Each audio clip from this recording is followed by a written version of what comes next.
Hi hello, ഞാൻ ആസിയ. എവിടെയാണുള്ളതെന്ന് മനസ്സിലായി കാണുമല്ലോ അല്ലേ? അതെ, ഞങ്ങൾ ലുലുവിലാണ്. എൻ്റെ ലക്ഷ്യം ഫണ്ടൂറ. മോളെ ഞാൻ സേഫായിട്ട് കിഡ്സ് സെക്ഷനിലാക്കി. അവൾ അവിടെ ഇരുന്ന് എൻജോയ് ചെയ്യട്ടെ.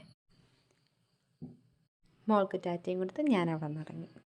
ഈ പടവുകൾ ഇറങ്ങി ഞാൻ പോകുന്നത് ഇവിടെയാണ്. എനിക്കിങ്ങനത്തെ റൈഡ്സിലൊക്കെ കയറാൻ ഭയങ്കര ഇഷ്ടമാണ്. എൻ്റെ കയ്യിലുള്ള ഫണ്ടൂറ കാർഡും കൊടുത്ത് ഈ പടവുകൾ കയറി ഞാൻ പോകുന്നത് എൻ്റെ ലക്കി നമ്പറായ 7 ഞാനത് ഒത്തിരി എൻജോയ് ചെയ്തു. നല്ല രസമുണ്ടായിരുന്നു. എനിക്കിങ്ങനത്തെ റൈഡുകളൊക്കെ ഭയങ്കര ഇഷ്ടമാണ്. ഞാൻ ഇടയ്ക്കിടയ്ക്ക് മോളിലോട്ട് നോക്കുന്നുണ്ട്. ഇക്കായും ഉമ്മായും മോളുടെ കൂടെ നിന്ന് കളിക്കുകയാണ് അവിടെ. എന്നിട്ട് ഞാൻ അടുത്ത റൈഡിലോട്ട് കയറി. ഞാൻ ഒറ്റയ്ക്കൊരു റൈഡിൽ പൊളിയായിരുന്നു. അതിൻ്റെ സന്തോഷമാണ് കാണുന്നത്. ഞാൻ കൂടുതൽ സമയം എയറിലായിരുന്നു. എനിക്കതിൽ ഇരിക്കാനുള്ളൊരു അവസരം കിട്ടിയില്ല സീറ്റിൽ. എനിക്കത് ഒത്തിരി ഇഷ്ടമായി റൈഡ്.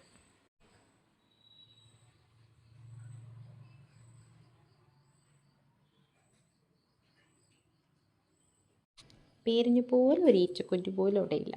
ഞാൻ ഒറ്റയ്ക്ക് ആ റൈഡിലിരുന്ന് ആസ്വദിച്ച്. എന്നിട്ട് ഇതിൻ്റെയൊക്കെ ക്ഷീണം തീർക്കാൻ വേണ്ടിയിട്ട് ഞങ്ങൾ നേരെ ചിക്കിങ്ങിലോട്ട് പോയി. മോൾക്കൊരു ഫ്രഞ്ച് ഫ്രൈസ് പറഞ്ഞു. പക്ഷേ എൻ്റെ മോളുടെ ഉദ്ദേശം അതൊന്നുമല്ല, ബലൂൺ. ഞാൻ നേരെ ഫലൂദ നേഷനിലോട്ട് പോയി ഒരു മാംഗോ ഫലൂദ പറഞ്ഞു. ഇക്ക ഒരു ലൈമിലൊതുക്കി, ഉമ്മ ഒരു പൂരി സെറ്റിലൊതുക്കി, എൻ്റെ മോൾക്ക് pineapple juice plus French fries. എല്ലാം കഴിഞ്ഞ് ഞങ്ങൾ നേരെ വീട്ടിലോട്ട്. ഇനി ആ ബലൂൺ പൊട്ടുന്നത് വരെ അതിൻ്റെ കൂടെ കളിച്ചിട്ട് പിന്നെ ഞങ്ങൾ ഉറങ്ങും. അപ്പോൾ ബൈ, ഗുഡ് നൈറ്റ്.